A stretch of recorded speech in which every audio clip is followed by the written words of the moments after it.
Hello, this is Matt once again, and we are Refocusing Barbados.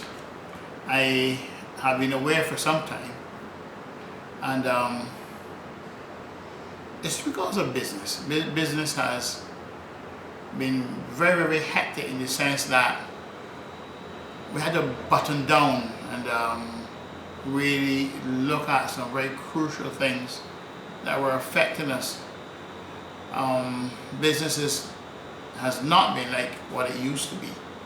So what has happened is that we had to be very careful to dot all of our I's and cross all of our T's, and to make sure that we paid attention to the basics, the things that we considered to have been important to us and that still would be important going forward.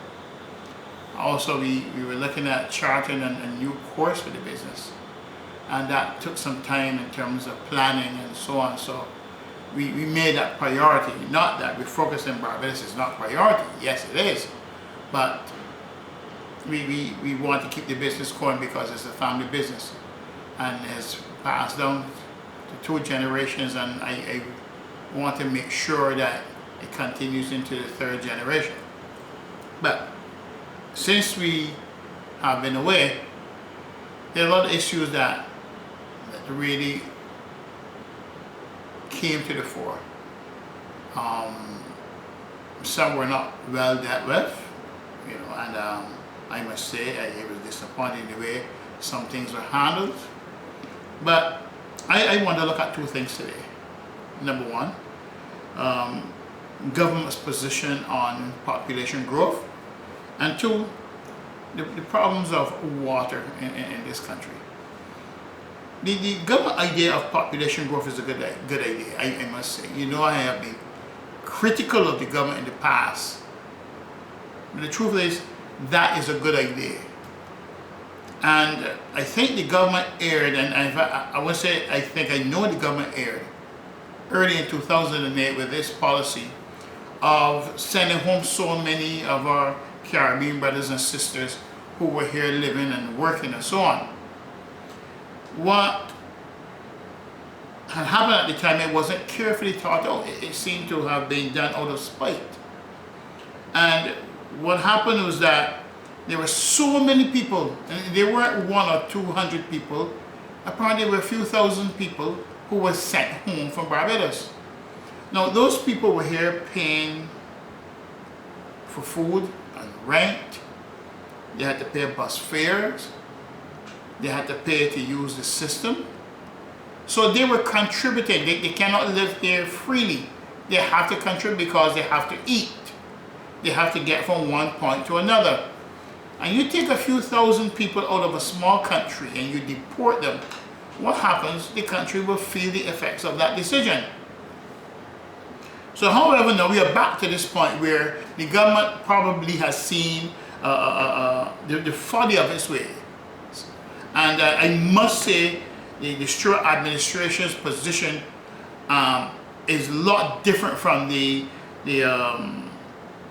Thompson position. Prime Minister Stewart seemed to have taken a right about turn. He turned completely, he has done a 360-degree turn around in his approach to this, because it is important that we look at the problem of population growth. There are many benefits from it.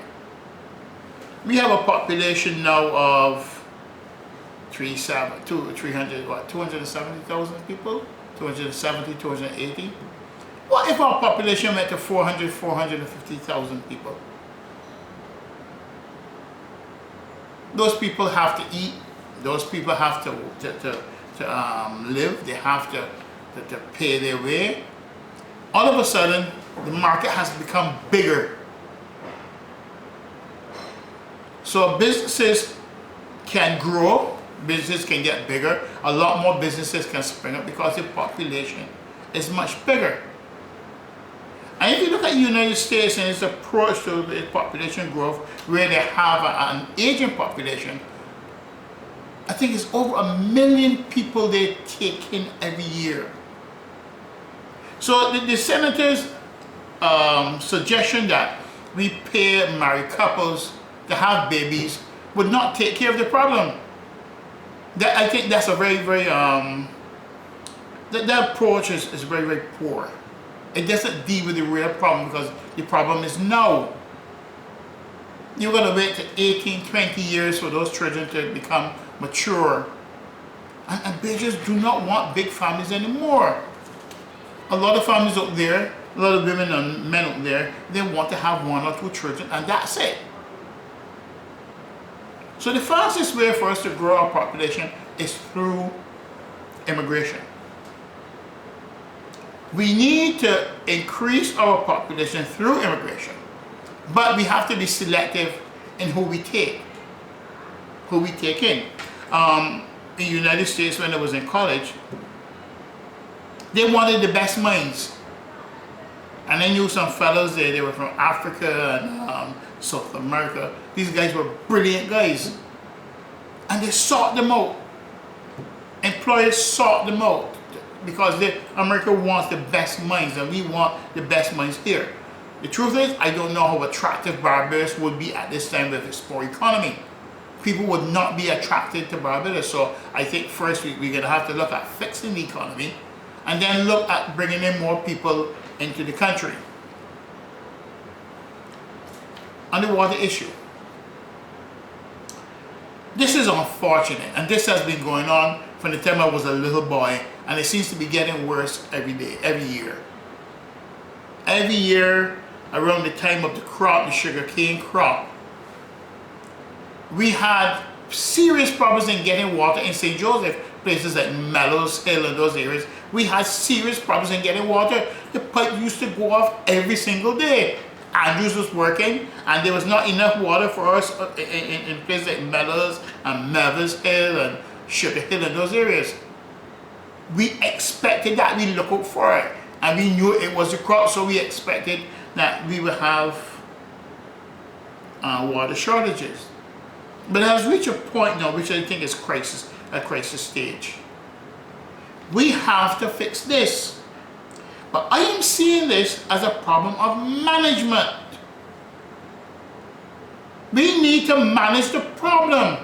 Management of the Barbados Water Authority must be able to wrap their hands around this and their minds around it and deal with it with the intention of fixing it. It's also a problem of priorities.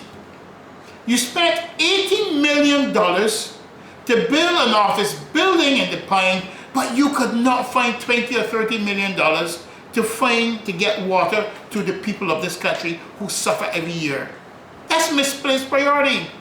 And these are things that when I see them annoy me very much. You spend so much money for people to go into a building, you understand, to make them comfortable, and yet still, when you look at it, the people who really need to be comfortable because of their water supply is that being adequate, they do not get it. So you're looking after a few people in a very expensive building, but yet still you can't take a portion of that money and say, okay, we have a problem every year, let us look to alleviate it, let's look to fix it. The government has to deal with this, and I'm hoping that the authorities would really deal with this, because it's a discomfort. It's a big discomfort. I know what it's like to be without water, to get up on mornings, and many mornings I got up in Mellows and I had to bathe in a bucket.